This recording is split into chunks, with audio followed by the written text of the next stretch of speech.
Parece que não se confirma a Superliga Europeia de Futebol. Em compensação, temos um super Comitê Central.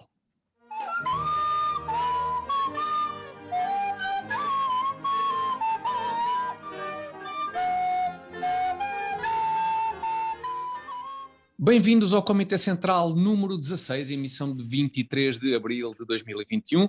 Como sempre, convosco Alberto Gonçalves, Carlos Guimarães Pinto e eu próprio, Tiago Dores. Hoje vamos falar, como não podia deixar de ser, do 25 de abril e mais especificamente das comemorações do 25 de abril deste ano. Vamos falar também da Superliga Europeia de Futebol, que afinal parece que não vai a lado nenhum. E teremos, como sempre, mais à frente o nosso camarada da semana e fecharemos com a sessão de esclarecimento, onde responderemos às questões dos nossos espectadores e ouvintes. Mas para começar, o tema da semana, 25 de abril, as comemorações do 25 de abril e a polémica instalada a partir da nega dada à iniciativa liberal para participar das comemorações oficiais. Alberto, eu acho que tu querias começar desde já com este assunto, ainda antes de dares a oportunidade ao Carlos de nos dar uma perspectiva um bocadinho ainda mais próxima desta problemática. Portanto, tu avanças, depois fala ao Carlos, eu vou escutando e vou parasitando, como os nossos espectadores e ouvintes já se habituaram. É este mais ou menos o formato. Sim, avança, Alberto. Porque só posso dizer mal da iniciativa liberal nesta questão e votei neles. Não foi para isso que eu votei na iniciativa liberal, parafraseando uma frase, mas eu não sei o que é que lhes vai na cabeça. Primeiro em querer comemorar, primeiro em pedir autorização para desfilar na Avenida da Liberdade e depois em querer desfilar ao lado daquela gente. Isso é que acho pior. Aquela gente é o PCP e o Bloco de Esquerda, basicamente, e algum do PS atual, que também é mais ou menos a mesma coisa, que já não anda muito longe da extrema-esquerda. Porque é que a Iniciativa Liberal, que é um partido democrático, que eu saiba, e que preza valores da democracia, quer desfilar ao lado de partidos que são contra a democracia, que sempre foram, desde o 25 de Abril, lá está. É aquela história que o 25 de Abril é de todos. Não é de todos, foi de todos durante aqueles 2 ou 3 dias ou 4 até chegar ao Álvaro Cunhal. A partir daí aquilo sofreu uma inversão. E não foi foi um golpe de Estado. Não, foi um golpe de Estado feito por muita gente diferente e com intenções diferentes. E a maior parte delas não eram intenções assim, eram intenções de carreira militar e intenções de acabar com a guerra. Não eram intenções ideológicas assim tão estritas. Mas logo a partir de 2 ou 3 ou 4 dias depois, começou-se a sedimentar ali convicções ideológicas. Pessoas que nem tinham essas convicções, e um deles era o Otelo, por exemplo, passaram-se para a extrema-esquerda e o 25 de Abril foi dominado logo a seguir, e durante ano e meio o país esteve dominado por convicções de extrema-esquerda e por um projeto de extrema-esquerda, um projeto muito abandalhado e muito confuso, não era nada a ser, tirando o PCP não havia ali nada de muito coeso, mas foi esse o objetivo, foi isso que vingou em Portugal durante um ano e meio, até ao 25 de novembro, que a ele queira comemorar ao lado dessas forças absolutamente proto-ditatoriais a liberdade, eu não percebo. Também nem percebo porque é que ele quer comemorar especificamente o 25 de Abril. Podia comemorar mais adequadamente o 25 de Novembro de 75, que fazia mais justiça. Mas eu depois posso acrescentar mais algumas coisas, mas gostava de ouvir o que o Carlos tem a dizer sobre isto. Isto hoje vai ser rasgadinho. Avança. Aí ele veio um bocadinho por aí abaixo, desde que saiu um líder que eles tiveram que era realmente carismático. A coisa agora tem corrido um bocadinho. Que era aquele Krauss, não era? Não era. Isso foi o fundador. Pois, exatamente. Exatamente. Eu obviamente discordo daquilo que o Alberto estava a dizer. Concordo com uma parte, que é, obviamente, havia ali um projeto autoritário no pós-25 de Abril, que durante alguns meses pareceu estar a dominar o pós-revolução e dominou, e houve um conjunto de ações que claramente iam no sentido de trocar um regime autoritário por outro, mas a verdade é que não tiveram sucesso, em boa parte devido depois ao 25 de novembro, e por isso a Iniciativa Liberal festeja os dois. Aliás, sempre que vem novembro somos criticados pelas pessoas que estão no desfile por festejar o 25 de novembro. A Iniciativa Liberal festeja os dois e eu acho que faz muito bem, porque o 25 de Abril permitiu-nos sair de uma ditadura e deu-nos bastante coisas boas, como o fim, como a liberdade de expressão, o fim da PIDE, o fim da guerra colonial que também era importante nessa altura, e é importante que este tipo de valores, os valores que a esmagadora maioria das pessoas se revêem no 25 de Abril, que são os valores da democracia e da liberdade, se o Partido Comunista tivesse predominado, ou seja, se o 25 de Abril hoje significasse a troca do Estado Novo por um regime albanês, se calhar não haveria muito a festejar, mas a verdade é que aquilo representa hoje não é isso, não é a transformação do Estado Novo na Albânia ou na União Soviética. Aquilo que festejamos hoje, também pelo 25 de Novembro, é a transformação de uma ditadura num regime democrático.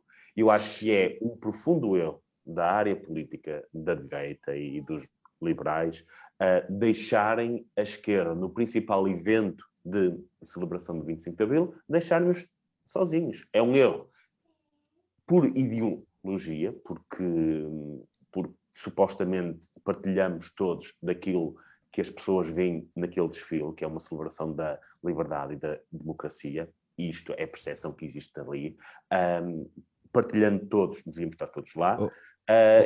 Mas eu acho porque parece que há algum tipo de ressabiamento com o 25 de Abril. E não houve, quer dizer, aquilo podia ter virado para um regime autoritário de esquerda. Poderia, mas não aconteceu. Carlos, mas não desculpa, mas eu acho que o que sai daqui e o Rui Ramos hoje também referia isso no Observador, é um bocadinho esta coisa de todos nós convivermos aparentemente bem, e a Iniciativa Liberal também, aparentemente, com o facto de ter resultado do 25 de Abril, que a comissão de festejo do 25 de Abril é composta por estas pessoas, ou seja, a posição mais, se quisermos, a posição oficial do Estado português em relação ao 25 de Abril, a organização a quem temos de nos dirigir para festejar oficialmente o 25 de Abril, seja composto por estas pessoas, que no fundo são aquelas para quem o 25 de Abril, felizmente, apesar de tudo, foi uma derrota. Isso portanto, eu acho que não é verdade. Eu acho que isso, uma das lutas internas que eu tive ao longo do tempo foi que não se devia pedir permissão à Associação 25 de Abril ou à organização, simplesmente aparece lá, e não foi isso que a Iniciativa Liberal fez. Fez uma coisa que eu também discordo, mas que entendo por uma questão de cortesia, que é telefonar e dizer, olha, nós vamos estar lá. E eles disseram, não, vocês não podem estar lá. E eles vão estar lá de qualquer forma, portanto, porque ninguém os pode impedir de estar lá. No ano em que eu fui presidente, insisti que não se comunicasse sequer, porque é uma manifestação livre. Certo, acho que é um ótimo princípio, exatamente. Mas sabes a parte interessante? Eu tive uma conversa muito interessante. Nós, na altura, colocamos nas redes sociais o anúncio para as pessoas se juntarem e virem todas lá. Vai haver aqui, nós vamos no desfile, está aqui a Iniciativa Liberal, juntem-se. E alguém se apercebeu daquilo, e estávamos em abril de 2019, portanto ninguém sabia muito bem o que a Iniciativa Liberal era, e aquilo chegou à organização da manifestação, do desfile, e eles telefonaram.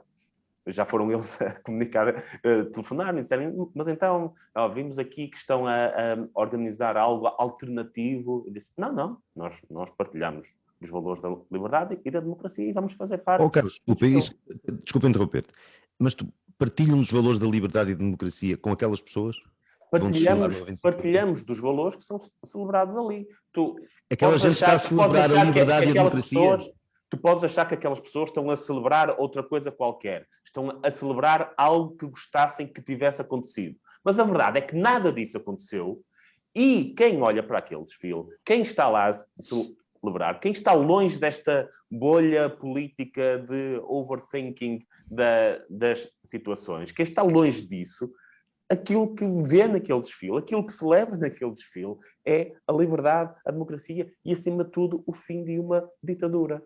Carlos, e isso devia ser património de todos os partidos democráticos. Discordo absolutamente do resto. Acho que ali não se celebra absolutamente liberdade e democracia nenhuma. Nunca com aquela gente. Vocês na Iniciativa Liberal e tu próprio, mesmo agora fora da direção do partido, vocês têm feito aquela questão fazem questão de traçar a linha vermelha em relação ao Chega. Acho muito bem, não vou discutir isso agora. Também não simpatizo com o Chega. Agora, essa linha, o Chega não manda em nada. O Chega tem um deputado. Esta gente tem mandado no país e tem influenciado o país, e nos últimos anos mais, a um ponto, Claro que o Sr. Ventura nem se atreve a sonhar, julgo eu, talvez sonhe. Não sei. Agora, esta gente eu acho que os democratas, e tu és obviamente exige-se uma linha vermelha que nos distinga daquela gente. Aquela gente não está a celebrar a liberdade e a democracia, está a celebrar a hipótese que tiveram de acabar com a liberdade e com a democracia.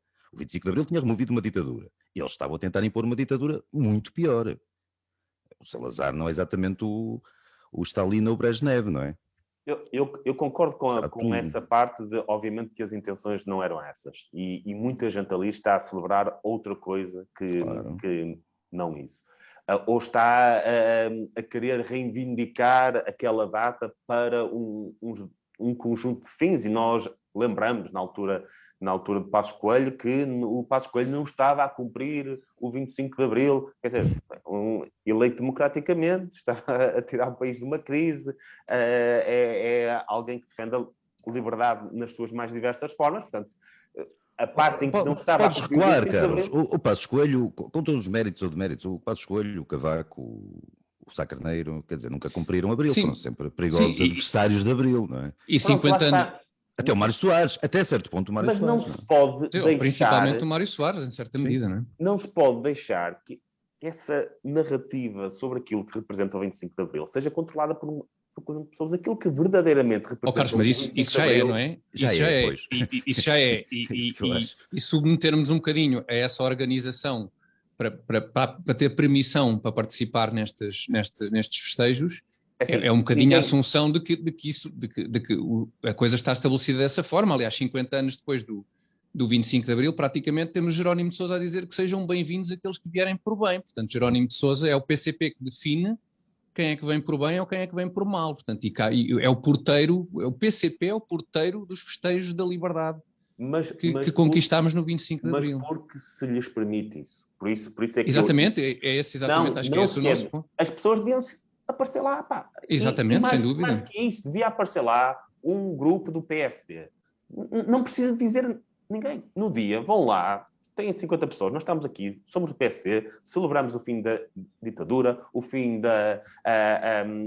celebramos o fim de todos aqueles limites que existiam em ditadura, porque isso não é... E vamos lá, e estão lá, e está lá. E está lá IEL, está lá o PSD, está lá quem quiser ir lá, quem se rever naquilo que as pessoas, a esmagadora maioria das pessoas, vê nas celebrações de 25 de Abril, que é uma vitória da liberdade, da democracia e o fim de uma ditadura, deve estar naquela que é, quer dizer que não, a principal celebração nacional da data.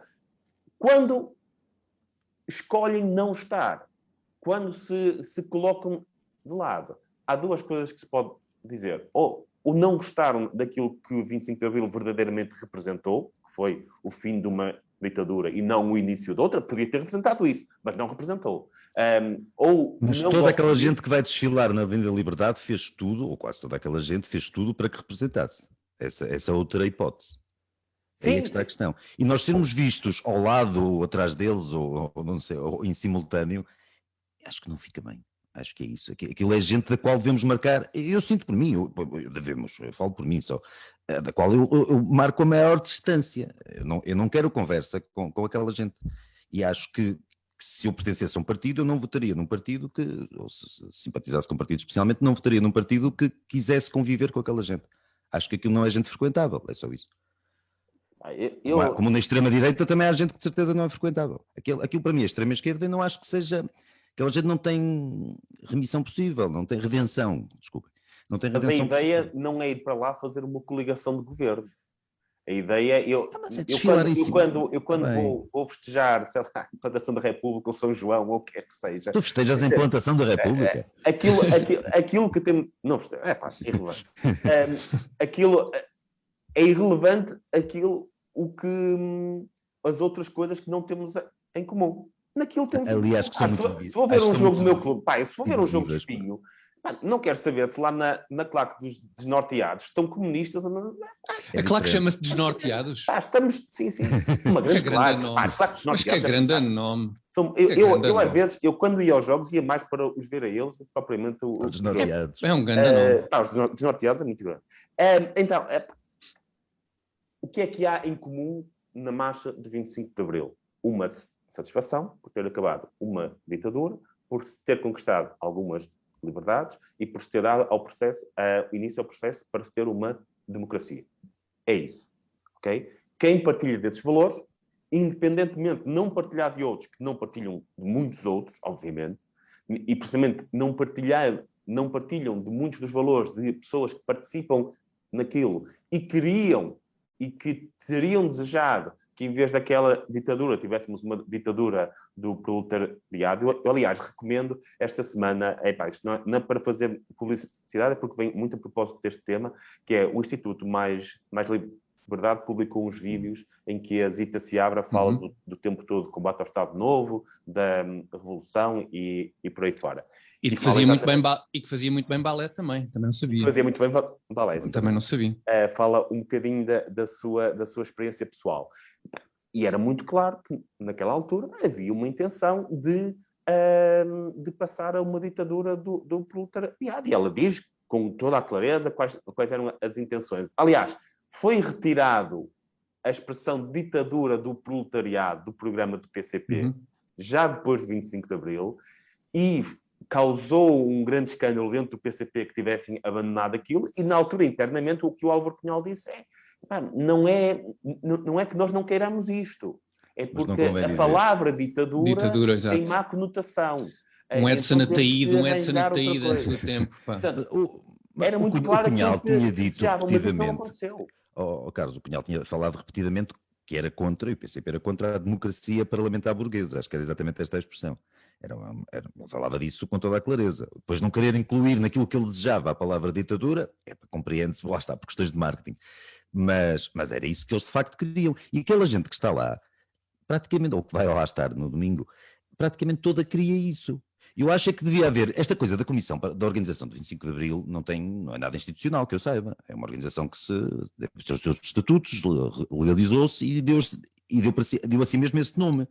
Porquê é que não se cria uma outra comissão de festejos do 25 de Abril que proíbe esta gente de entrar nos festejos e que passem a festejar, sei lá, no Chiado ou no Rossio ou noutro sítio qualquer perto, no centro de Lisboa ou do Porto?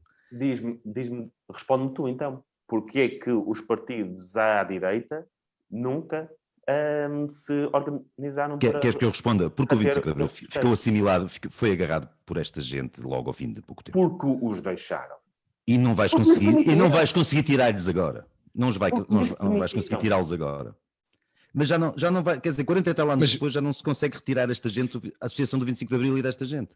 Eu acho que não tem que existir, as pessoas defendem a democracia, sim. São contra aquela ditadura que acabou naquele dia. Sim, então festejem. Porque só deixam.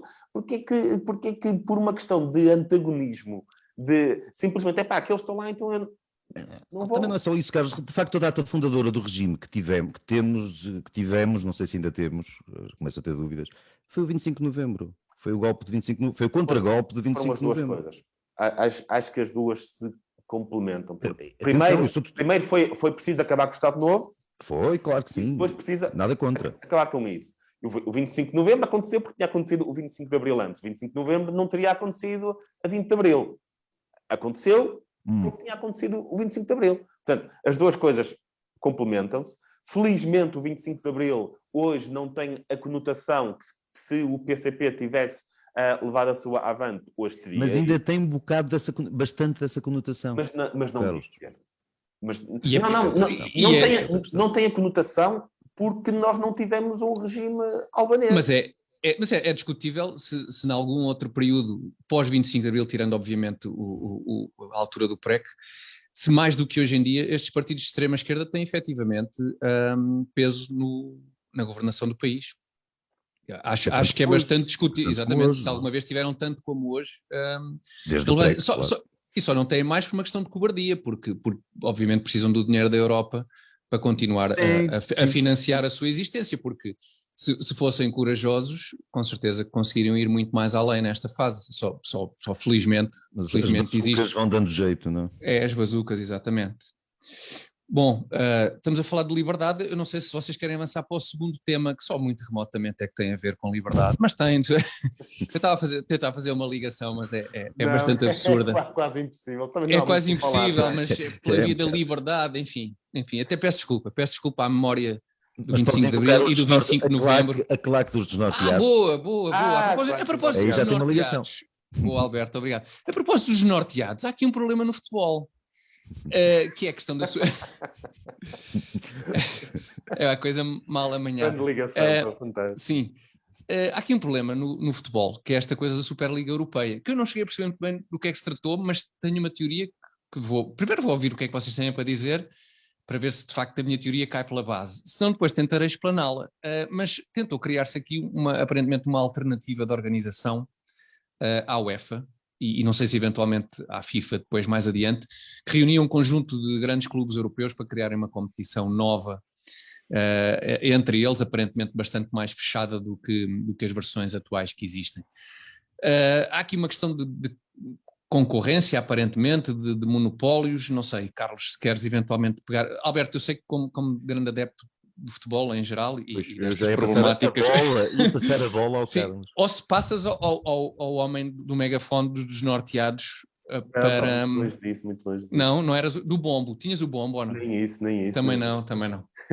Carlos, não sei, porque isto envolve bola, futebol, ao qual tu estiveste intimamente ligado, até como sabemos como árbitro, e também tem a ver um bocadinho com a economia. Tem a ver com a economia porque há aqui questões relacionadas com o chamado dinheirinho, não é? Acho que é um pouco em torno disso. Os clubes estão, obviamente, este ano competitivo tiveram prejuízos significativos, ou pelo menos não tiveram os lucros que esperavam ter.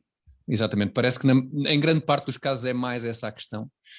Mas como obviamente todas estas atividades provavelmente são todas elas financiadas de outras formas que não pelas receitas dos clubes, mas provavelmente pela banca, uma quebra de receitas como esta obviamente teve consequências provavelmente desastrosas e os clubes procuraram alternativas de financiamento. É isso, Carlos? É por aí também?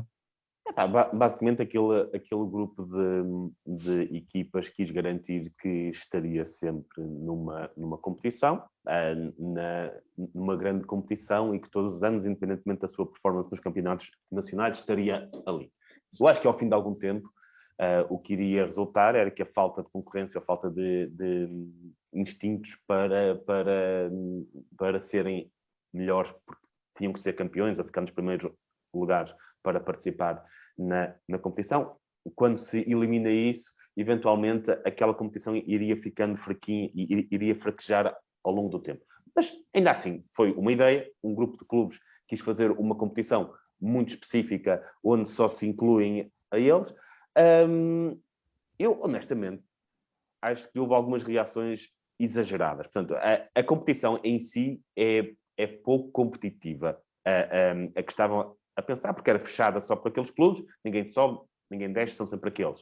Mas a criação de uma competição alternativa àquelas que a UEFA tem é uma coisa boa, quer dizer, é mais concorrência. O que eu acho que acabariam a longo prazo por perder mais aqueles grandes clubes que inventaram aquilo por estar fora da Champions League, do que propriamente a Champions League e a UEFA perderia por deixar de ter aqueles clubes. Eu sou uma pessoa, eu ainda tenho idade suficiente para me lembrar das competições europeias que gostava, que era, um clube era campeão, ia à Taça dos Campeões Europeus, e o vencedor da Taça dos Campeões Europeus era entre os clubes campeões nacionais, era o que vencia os outros todos.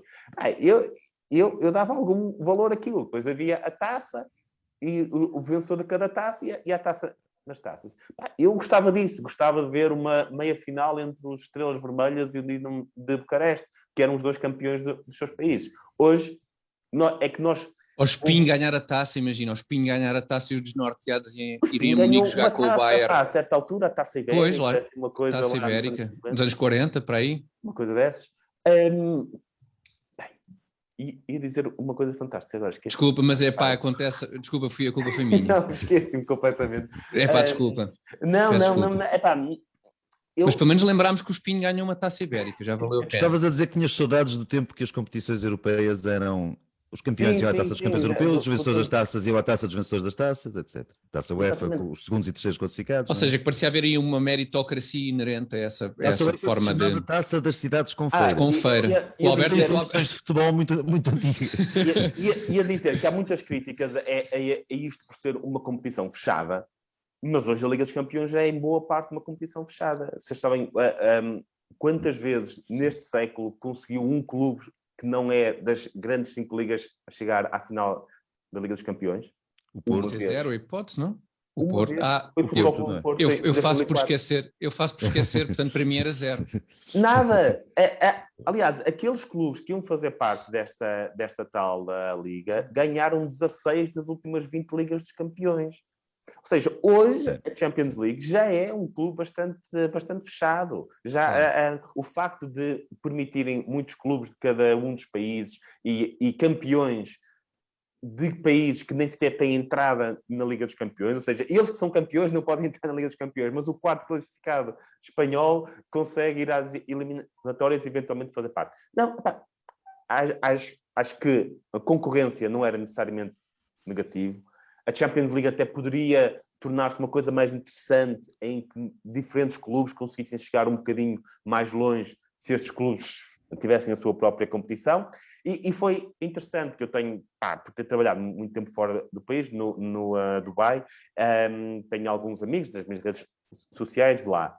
E foi interessante ver a diferença de reações entre os meus amigos portugueses e os meus amigos de lá. É isto. É que lá eles adoraram isto. Adoraram uma ideia da Superliga. E provavelmente é para esses mercados que isto está a ser vendido, não é? Obviamente. Foi feito exclusivamente para isso. E, aliás, isso só não aconteceu porque os clubes ingleses saíram. E os clubes ingleses saíram porque têm um produto que é a Premier League. Que é muito rentável. Internamente é um mercado interno. Todas juntas, quer dizer, é uma coisa completamente à parte e que segue um bocadinho aquelas regras da Super League.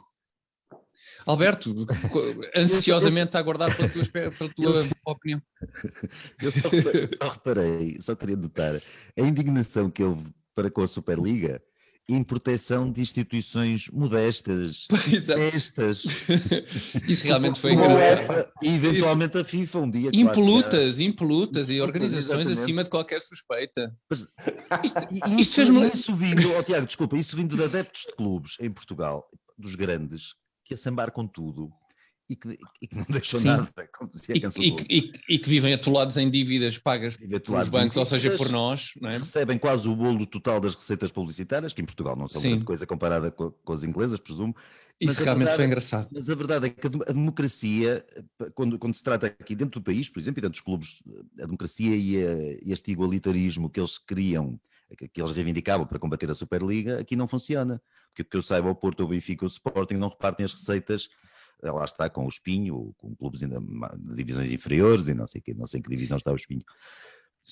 A desigualdade é tremenda, quer dizer, se nós pensarmos, brutal.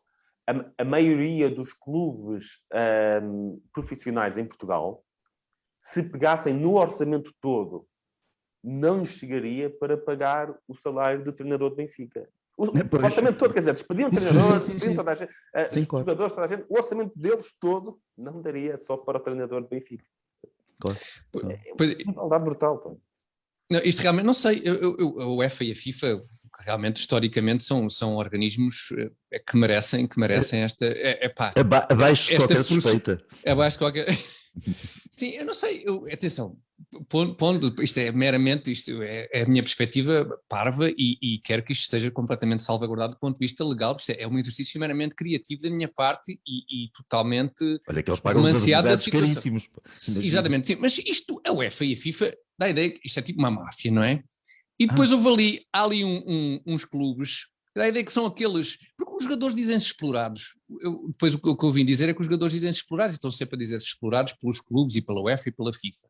Os desses clubes? Os jogadores dizem que há muitas competições e que os seus interesses nunca são salvaguardados e por aí fora.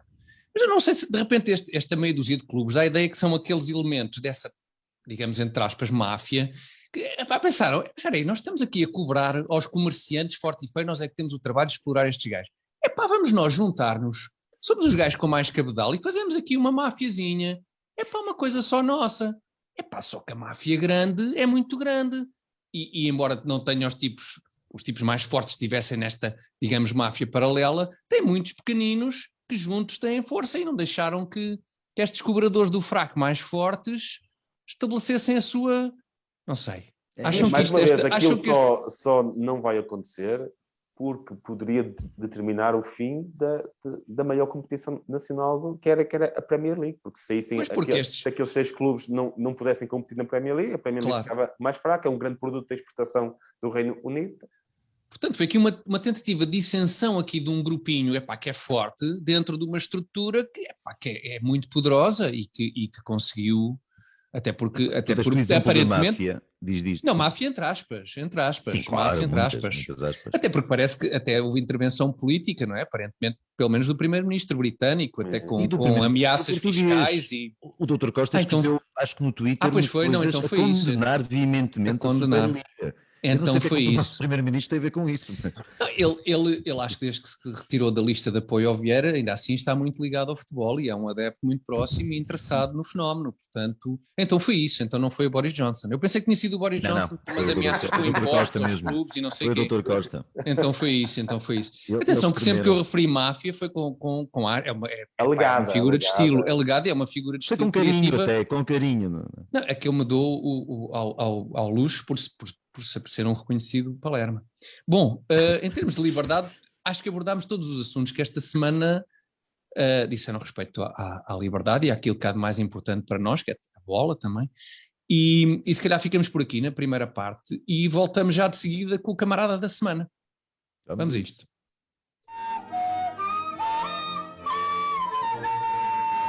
E o camarada da semana é Tiago Preguiça, o novo diretor-geral da Segurança Social, que chega assim a um cargo ao fim de um percurso profissional extenso e de méritos reconhecidos, que culmina, como seria de esperar, neste cargo de diretor-geral da Segurança Social. Era o passo natural de uma carreira que se antevinha brilhante e que culmina assim aos 34 anos com esta função.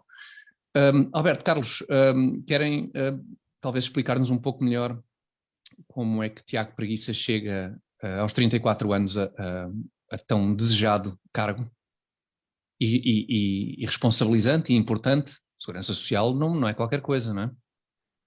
E posso começar por dizer... Carlos é mais novo do que tu e já atingiu este... Não é? 34 anos, não é? Impressionante. Eu vou começar por defender que é a parte da idade, para mim, não me diz nada. Não me chocaria termos amanhã um primeiro-ministro com 34 com 14 anos. Aliás, é possível que corresse melhor. Na Europa já tivemos primeiros-ministros com essa idade. Aliás, eu tornei-me líder da Iniciativa Liberal, tinha 35 anos na altura. Sim, Carlos, mas tens de ter em conta, de acordo, com os movimentos progressistas, acho que a adolescência já chega até aos 30. E ninguém está disposto a aceitar que um adolescente cujo cérebro sabemos que não está sequer totalmente desenvolvido possa assumir cargos de tamanha responsabilidade. Mas pronto, 34 já passa. Eu começo por essa coisa. Acho que se uma pessoa tiver mérito, obviamente que aos 20 anos dificilmente se acumulou mérito suficiente ou conhecimento suficiente para conseguir isso, mas não me chocaria ter um grande ministro ou um diretor-geral ou um primeiro-ministro com essa idade. Não me choca, não é por aí. A questão é o percurso que foi percorrido até ali e o sentimento que existe um bocadinho por todo lado, e este é só mais um exemplo, de que esse é o único percurso que alguém pode percorrer para chegar aos cargos de topo na administração do Estado. Foi alguém que esteve na JTS, depois teve um emprego de uma agência de comunicação qualquer, e depois foi líder da distrital, da conselheira JTS, passou para assessor, foi assessor de um ministro, depois de primeiro-ministro. Nunca teve trabalho que se conheça, pelo menos na Segurança Social, foi assessor do ministro da Segurança Social, mas pronto, é uma coisa muito restrita durante pouco tempo, e depois passou para ali. Até pode ter bastante conhecimento sobre isso. Agora, o cargo está vago há mais de um ano. Nunca foi feito um concurso público. Foi agora atribuído a alguém que não se lhe reconhece um currículo imediato para isso. O que é que nos faz pensar... pelo crivo do concurso público, Carlos. Pois. Sim, parece que há essa chique espertice, não é? Exatamente. Mas vamos passar para o próximo ponto, porque a questão é essa. Aquilo que nos faz pensar, e eu espero estar enganado, é que esta nomeação temporária, portanto, ele está lá em regime temporário, é só uma forma de arranjar currículo, e depois, quando houver o concurso público, daqui a uns tempos, dizer, eu sou o único que já fiz o cargo, já estive naquele cargo. Portanto, aquela experiência que ele está a ter, nomeado, sem ter currículo para essa nomeação, depois vai justificar ganhar o concurso público que vier a existir mais tarde. E é esta coisa de que, a forma como o PS se infiltra em tudo o que é no Estado, em todos os cargos de gestão de direção do Estado, os mecanismos mais ou menos mafientos para conseguir meter as pessoas, apesar de haver concursos públicos. Eu espero que não seja isto, mas o que cheira é exatamente que vai ser isto ali. Alguém... Eu estou à espera de uma coisa assim, mas para diretor da NASA. Fico lá 15 dias, depois quando eles forem avaliar a minha competência, já tenho 15 dias de experiência. Habilita plenamente. Pode ser o rapaz que distribui o correio naqueles carrinhos pelos vários departamentos da NASA. E com um bocado de jeito, o chefe da NASA tem que se reformar, como foi o caso deste senhor. Portanto, ninguém suspeitava que ele ia sair. Foi preciso arranjar ali alguém para substituir à pressa. Alguém pergunta, o moço dos carrinhos. O moço, onde é que está aquele moço dos carrinhos? Que até é bem bonito e dava aqui um... Não, Carlos, aparentemente isto... Enfim, as esperanças que tu depositas em que isto se venha a resolver de outra forma que não seja este senhor passar a ser efetivamente, claro, para todo sempre o Diretor-Geral da Segurança Social, são nulas, porque a CRESAP já veio dizer que não só este governo, mas os últimos governos são useiros e vezeiros nesta moscambilha de nomear por substituição pessoas para evitar numa primeira fase um concurso público para o qual essas pessoas não têm habilitações, para deixar depois passar o tempo suficiente para que quando se abre o concurso público então já tenham essas habilitações e portanto sejam os escolhidos. Isso parece ser o procedimento normal, o tal buraco na lei que segundo a CRESAP diz, tornou a lei, enfim, acho que a forma como as coisas funcionam. Os conhecimentos adquiridos na Universidade da Vida, não é? Da vida. Eu, em relação a Tiago Preguiça, vamos lá ver, eu sendo também um indivíduo que tem um apelido que é bastante gozável, o Preguiça, não vamos tanto, lá ver. Não tanto.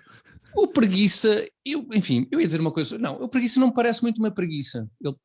Não sei, não vou por aí, apesar de ser um indivíduo, é tal como o Carlos tem aquele pequenino, aquela muito ligeira gaguez que lhe permite, por exemplo, criticar Joacim Catar Moreira, que nós não podemos fazer. Eu tendo um apelido que é gozável, posso também, em princípio, dizer coisas sobre o Preguiça. O Preguiça parece um bocadinho mais um javali do que uma preguiça. Mas coisas não têm cabimento e que não fazem até muito sentido neste contexto. Desculpem, isto era só um à parte. Carlos, tu querias dizer mais alguma coisa? Esta é uma das razões pela qual nós temos o problema que temos. A questão acho que é sempre falar a sério, pá. Sim, desculpa lá, mas a questão é que depois estas escolhas só nos apercebemos delas se forem casos, se forem divulgados. Isto foi alguém que no Twitter lembrou-se de falar nisto. Se ele não se tivesse lembrado, se calhar ninguém falaria deste caso. Só nos apercebemos quando alguém, por um motivo qualquer, se lembra de falar disto, ou porque conheceu alguém que conheceu este caso, ou quando isto tem consequências. Ninguém se teria apercebido daqueles do padeiro que foi lá escolhido para dirigir a luta contra os incêndios, para dirigir, como é que se chama? A proteção civil? Sim, os comandos distritais CODIs lá da administração civil, antes daquela época de incêndios. Ninguém se tinha apercebido que aquele militante do PS que tinha sido padeiro ele, pelo menos, em princípio, percebe quando chegar a queimado, incêndios. Ainda estava lá, quer dizer, e estava... tudo era um militante do PS que tinha tido uma profissão na vida antes. Uma profissão e que reconhecia bem o cheiro a queimado, Carlos. Isso é uma coisa que o padeiro sabe perfeitamente. Se o vento tiver defeição, nem precisa daquelas torres, nem precisa das torres para topar, se o vento tiver defeição. Deixava queimar os bijus com frequência. Exatamente. Não era grande padeiro. O biju é uma coisa típica aí de cima, é um tipo de pão. Não. Aí embaixo não é? Eu disse biju porque pareceu mais nacional. Talvez de França, talvez seja. Isso é muito regional. Ok. Vocês dizem carcaça, não é? Carcaça. É o típico carcaça. Depois deste belo momento de lexicologia. Era isto que tínhamos a dizer sobre a segurança social, lá está. É um bocadinho preocupante, porque apesar de tudo a segurança social dá a ideia de não ser daquelas coisas propriamente despiciendas, não é? É uma das maiores direções gerais do país, não é pois uma coisa qualquer. Parece ser uma coisa mesmo preocupante para mais... todo o contexto parece contribuir para que a segurança social, quer o contexto pandémico, quer o contexto económico, quer o contexto demográfico, contribuir hoje e cada vez mais nos próximos anos e décadas para que seja um ponto absolutamente fulcral, desculpem, da gestão pública e, portanto, não é uma coisa de sumenos. Por outro lado, contrariando o Tiago, é bom ter lá um gajo de 34 anos, porque pode ser alguém que tem uma perspectiva de futuro que quer manter durante muito tempo. Isso é verdade, sim. Eu queria, para compensar aquilo do 25 de Abril, eu queria concordar com o Carlos. O Carlos disse uma coisa. Boa. O ambiente estava um bocadinho. É porque o PS está a tomar conta de tudo. Este é um cargo muito visível e que acabou por ser, porque alguém falou, de facto, tornou-se notório. Mas o PS a máquina do PS está a tomar conta de tudo. Dos lugares de responsabilidade, a lugares de responsabilidade média, a lugares de responsabilidade mínima, mas realmente estou a tomar conta de tudo. E a nível regional, ou à escala regional, melhor dizendo, isso nota-se em todos os setores. Todos os partidos cometeram este tipo de, ou cometeriam, podendo este tipo de nomeações, não tenho dúvidas nenhumas disso, mas a possibilidade... A intensidade e a vastidão com que o PS o está a fazer é mesmo preocupante, porque apesar de tudo, antigamente havia alguma alternância. Sim, pelo menos a expectativa de uma alternância, não é? Sim, ou seja, que mais cedo... e o PCP um bocado na educação e mais não sei o quê, e as coisas mais cedo ou mais tarde a coisa pelo menos redistribuía-se no outro sentido. Claro que se nomeavam parasitas na mesma, e esta gente que anda aí nas jotas partidárias e não sei o quê, que provavelmente nunca teve uma profissão e tal, mas a coisa era mais repartida. Agora o PS realmente está a tomar conta. Pois é, mais do que nunca a perspectiva de inexistência de uma alternativa evidente, não é? Acho que provavelmente nunca foi tão óbvio. E provavelmente por isso essa sensação e essa realidade. Meus caros, ficamos por aqui se calhar em relação ao nosso camarada da semana, que vos parece? Seguimos para a nossa sessão de esclarecimento? Vamos a isto então. Já de seguida, sessão de esclarecimento.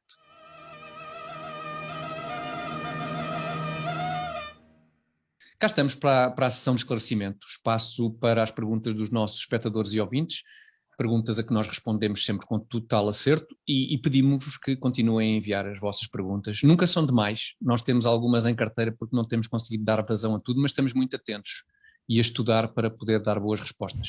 Enviem-nas, por favor, para comitecentral21@gmail.com, comitecentral21@gmail.com.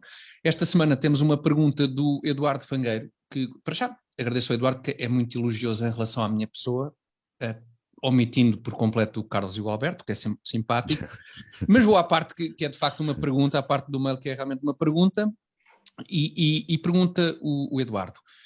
Como é que nós vemos e sugerimos resolver o perigo, diz ele, de nações, e nós, de nações com regimes não democráticos, como é o caso mais evidente da China, ultrapassarem economicamente o Ocidente, que é tradicionalmente uma referência e segurança para a estabilidade mundial. Para já, se vemos, esta é a pergunta do Eduardo, obrigado Eduardo, para já, se vemos efetivamente na China um perigo ao impor-se como grande economia mundial, essa é a primeira parte da questão, e depois, eventualmente, porquê? Porquê é que poderá ser um perigo para a estabilidade mundial? Querem avançar? Eu, como fui ignorado pelo Carlos Fangueiro, não é? Não devia, Eduardo Fangueiro, peço desculpa. Já te vingaste, já trocaste. Já está. Em boa justiça, só eu é que fui elogiado. Isso é verdade. A China já ultrapassou economicamente os Estados Unidos? Ainda não. E se tudo correr bem... militarmente acho que ainda está muito longe. Isso também me pesa. Sim, aparentemente, informações que eu tenho, enfim, que eu conheço malta até lá na América, não, parece que malta lá fora, segundo parece, as notícias poderão, felizmente, ser um bocadinho exageradas da aproximação da China aos Estados Unidos, mas há uma tendência, e essa tendência, eu acho que o que há de preocupar, por um lado há a perspectiva otimista ainda haver uma distância significativa. Por outro, há a perspectiva que me parece pessimista dessa distância se estar a encurtar e da tendência ser para essa distância se encurtar, e na minha perspectiva, a atual situação nos Estados Unidos e aquilo que se espera que seja a situação nos Estados Unidos, pelo menos a médio prazo, na minha opinião, em tudo contribuir para que essa distância se encurte cada vez mais. E, portanto, pronto, dependerá muito da evolução nos Estados Unidos para que essa evolução da China não seja exponencial nos próximos tempos. Só antes de passar ao Carlos, quer dizer, houve aquele receio por parte de quem preferia os Estados Unidos, não é? O Ocidente, quando o Japão estava a chegar próximo também nos anos 70 e também não se concretizou, não é? Para o Japão, apesar de tudo, à maneira deles era uma democracia, não é? Não era um poder como Era uma democracia, exatamente, era uma democracia que se desenvolveu, tal como a Alemanha, aliás, totalmente às costas dos Estados Unidos e só por causa dos Estados Unidos, em boa medida. Ou a Coreia do Sul, exatamente. O Vietnã, infelizmente, não teve a mesma sorte. Tem bons professores, o Vietnã tem bons professores. Agora, ultimamente, tem safado mais. Já teve bons professores. Então vai por água abaixo. Então, houve ali uma esperança durante um tempo, mas infelizmente, enfim. Mas isto então para Alberto, portanto... Mas acho que a China pode chegar. Sim. Os dados atuais é que a China pode realmente ultrapassar, ser a maior potência mundial, sim. Militarmente acho que estão muito distantes, não sei, não é uma questão que eu acompanho mas acho que estão muito distantes dos Estados Unidos em termos de poderio. Pois, agora economicamente... Estratégia, pá. Exatamente. Diz, Carlos, diz. Mas o nosso especialista em geoestratégia, pá.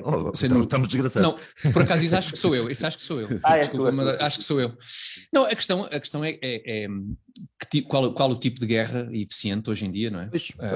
De que forma é que se faz essa guerra? Apesar de tudo, os porta-aviões e aquelas coisas sempre têm um efeito dissuasor, não é? E tem um bocadinho, mas realmente a economia poder-se-á dizer que há meios bastante... Sim, também, mas poder-se-á dizer que há meios bastante mais subreptícios e quem sabe mais eficazes, pelo menos a longo prazo. Os chineses trabalham bem a longo prazo para que uma economia e um regime se imponha, digamos, seja um regime imperial à sua maneira, de forma bastante mais discreta, sem os tais porta-aviões e sem os boots on the ground. É que nós estamos todos dependentes deles neste momento, por causa da mão de obra, não é? Sim. Neste momento é tudo. Quero crer que já estivemos mais e que, enfim, lá está. Eu acho que se estava a alterar essa tendência recentemente nos Estados Unidos e agora penso que vamos dar alguns passos para trás. É difícil. Os Estados Unidos tiveram provavelmente ali um último fogo com Trump nesse sentido. Temo que voltemos atrás agora. O que tu foste dizer. Sim, mas alguém tem que o dizer, portanto. E o homem agora já nem consegue falar, coitado, já lhe cortaram a voz em todo o lado. Democraticamente impediram-no de expandir as suas opiniões. Portanto, agora tudo está bem, tudo vai no bom sentido. Carlos, qual é a tua expectativa em relação a isto? Eu ia só em termos de dados que eu tenho na cabeça e absolutamente não estive a googlar enquanto o Alberto falava. Foi mais para isso que eu estive aqui a encher chouriços, para tu teres tempo de ir aí ao Google. Porque tu és rápido, tens boas fontes, ele sabe onde há de ir, não é à balda. Portanto, a China já ultrapassou os Estados Unidos em termos de PIB, quando se calcula... PIB global, não é? PIB global, quando se calcula a paridade de poder de compra. Portanto, as coisas são mais caras nos Estados Unidos, portanto, está ali um ajuste. Mas não nos podemos esquecer que a China tem 3 vezes mais população, às 4 vezes mais população, o que implica que o PIB per capita, como os PIBs são muito parecidos, nos Estados Unidos ainda é perto do quadro. A paridade de poder de compra, em termos nominais, é 6 vezes mais. Portanto, há uma grande diferença entre qualidade de vida, entre bem-estar económico das pessoas nos Estados Unidos versus as pessoas da China. Uma enorme diferença. Até em Portugal estamos melhor que a China. Portanto, não há... existe um poderio económico que resulta do tamanho de estar ali um quinto da população. Agora, em termos militares, também estamos muito longe. Havia a Armada Britânica, aqui há uns séculos atrás, tinha uma regra que era para mandar nos mares, tinha que ter uma armada do mesmo tamanho que a segunda e a terceira potência juntas. Neste momento, os Estados Unidos têm um poderio militar que é igual aos 10 países seguidos juntos, incluindo a China. Ótimo.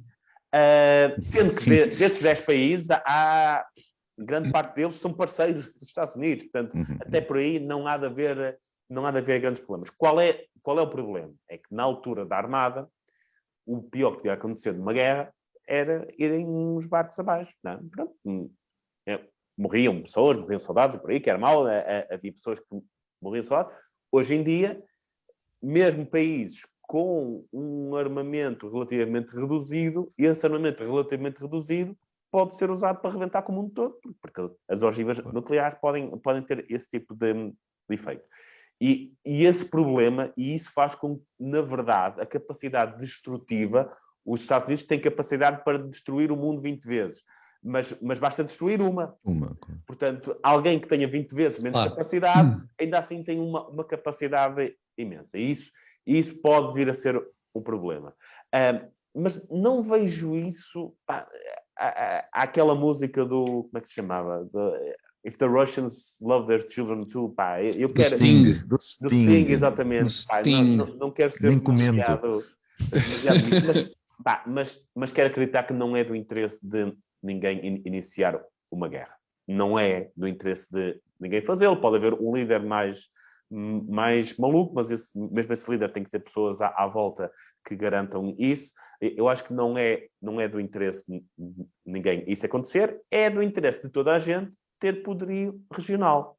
E isso vai ser o grande conflito no futuro. Os Estados Unidos, obviamente, querem ter aquilo à volta, a América do Sul e por aí, de alguma forma controlada. A China quer ter, obviamente não, é a opção que eles têm, de controlar ali os países à volta, ter algum controle político.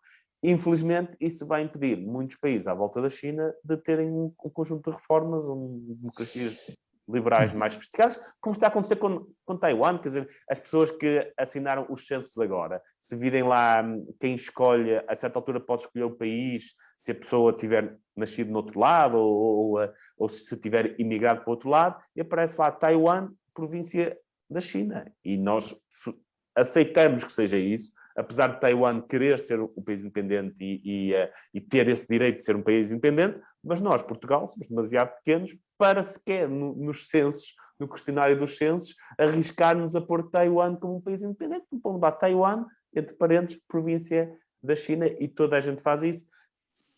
Eu acho que isto vai continuar a acontecer, acho, porque a alternativa, se calhar, era bastante pior. A alternativa de um conflito armado, sim, era bastante pior, e infelizmente para os países que estão à volta da China não vão poder ter o apoio do Ocidente que teriam se o equilíbrio de forças fosse outro. Carlos, desculpa, eu sei que tu odeias isto, mas como estamos mesmo a acabar, eu vou arriscar. Eu acho que uma guerra tradicional não é sequer não é o perigo que enfrentamos, não é uma guerra clássica de bombardeamentos. Aquilo a que assistimos primeiro uma guerra comercial, e depois há uma guerra cultural, efetivamente, e basta ver o que se está a passar em Hong Kong. Hong Kong, no espaço de anos, nem tanto, transforma-se numa cidade-estado das mais modernas do mundo, das mais livres do mundo, das mais democráticas do mundo, e de repente tem o pé da China em cima, perante os nossos olhos, a transformar uma sociedade livre numa sociedade absolutamente oprimida por um regime totalitário. Portanto, eu acho que o perigo desta guerra não é de todo indiferente a primeira potência mundial ser os Estados Unidos ou ser a China. E eu acho que as pessoas desvalorizam bastante isso, porque até por pirraça ao poderio imperial tradicional dos Estados Unidos, acham muita graça à ascensão da China. Eu não acho graça nenhuma ao que isso pode representar em termos de imposições económicas, imposições sociais, a médio e longo prazo. Basta ver o que a China tem feito, por exemplo, em África, o facto de hoje em dia a África é a nova China da China, e o projeto chinês é obviamente esse, é um projeto expansionista de domínio económico a nível global. E com esse domínio vem inevitavelmente um domínio, esse sim que eu tenho muito receio, um domínio cultural e social, enfim, à imagem daquele que é imposto em Taiwan, que é imposto para já ali perto, digamos assim, nos territórios tradicionalmente, até fisicamente em território chinês, como Hong Kong. E, portanto, eu acho que a guerra de que estamos a falar é muito mais uma guerra deste género, e acho que é dessa guerra que devemos ter algum receio, e é nesse aspecto que, volto a frisar, não é de todo irrelevante que a primeira potência mundial seja os Estados Unidos, um país que partilha em toda a sua, enfim, em tudo o que é relevante cultural e até religiosamente os mesmos princípios do mundo ocidental europeu, de ser a China a desempenhar esse papel. E portanto, nesse aspecto, eu acho que é com essa guerra que, de facto, que é essa guerra que nos deve preocupar. Eu acho que pode vir a ser irrelevante para Portugal. Era só uma pequena nota. Portugal é sempre irrelevante na medida em que iremos com... Sim, anda para aí um projeto de lei, uma proposta, uma coisa qualquer que o PS cozinhou para censurar, para os poderes, as autoridades poderem censurar ativamente a internet através da identificação dos IPs e do bloqueio dos IPs e não sei o quê. Eu li sobre isso assim, com alguma leviandade, por isso não consigo desenvolver o tema, mas parece que vai ser aprovado na Assembleia da República, com os votos já estão garantidos do PS, PSD, do Chega, não sei se será inteiramente verdade, mas isso vem aí uma coisa desse género, que é mais ou menos uma firewall como a China aplica na internet local, não é? Que se torna um bocado reduzida e que impediria, no limite, programas como este, por exemplo. Sim, isso alguma coisa de boa teria, não é? Não é só também, há de apanhar alguma coisa. Há coisas más, não é? Exatamente, mas depois também há coisas más. Enfim, eu acho que acabámos numa nota de otimismo, de perspectivas de futuro florescente. E a fonte pareceu-me relativamente segura. Sim. E garantimos que este programa nunca mais passa na China. Pronto, que a partir de agora o YouTube vai bloquear o programa na China. Tu tinhas visto que temos downloads da China? Temos imensos, 3. Sério? É impressionante. Impressionante. Dois deles já foram presos, os autores já estão presos. Não, acho que é o Carlos, ele tem maneira de pôr IPs da China que para parecer que temos mais visualizações. Se houver alguém a ver-nos da China, que coloque alguma coisa nos comentários. É capaz de ser aquele gajo em Hong Kong cuja porta do apartamento ainda não arrombaram. É um prédio, provavelmente, a polícia ainda não lhe entrou pela casa dentro, mas olha, foi um gosto. Mas sei que de Macau, pelo menos, temos uma pessoa. Macau, de certeza. Em Macau. Muitas vezes. Okay. Um grande beijinho. Muito bem, muito obrigado. E é com esta nota de otimismo que se calhar acabamos por aqui hoje, lembrando aos nossos ouvintes e espectadores que este programa estreia todas as semanas, todas as sextas-feiras às 21 horas, no canal de Facebook A Cor do Dinheiro. Depois podem seguir-nos no nosso próprio canal de Facebook, o canal do Comitê Central, e também em podcast. E no canal de YouTube também, da Cor do Dinheiro, e em podcast em Apple Podcast, Spotify e Google Podcast, onde der para pôr 5 estrelas. Ponham por favor 5 estrelas, é sempre simpático. Até porque merece o programa, é só por isso, por simples justiça ao conteúdo deste programa. Bom, e assim nos despedimos e voltamos para a semana, se a China nos permitir. Obrigado a todos, até para a semana. Até para a semana. Até para a semana.